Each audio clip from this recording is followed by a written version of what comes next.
Welcome to our channel. Today we how to use XAPI for beginners, quick fix step by step clearly. To get started with using XAPI, the first step is to register for access to the API.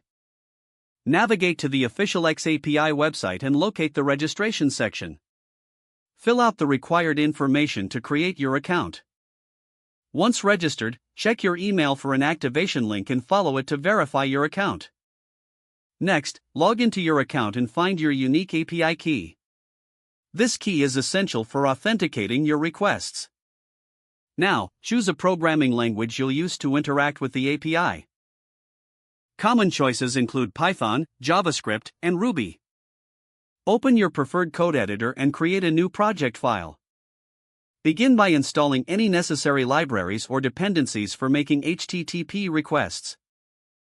For Python, you can use the requests library. Use the command pip install requests to install it. Next, import the library in your code file.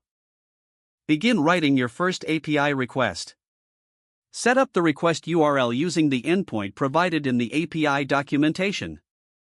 Include your API key in the request header for authentication. Define the request method, which may be GET, POST, or others depending on what you need. For a simple data retrieval, use the GET method to fetch information.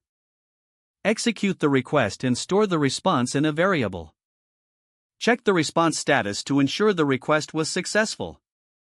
If the status code is 200, you've received a successful response. Now, parse the data from the response. If the response is in JSON format, use a JSON parser to work with the data. You can then manipulate the data as needed for your application. Finally, test your code thoroughly to ensure everything works smoothly.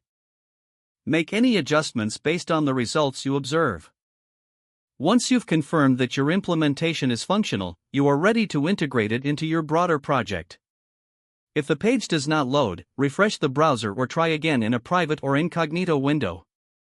Don't forget to like this video and subscribe to our channel for more step-by-step tech guides.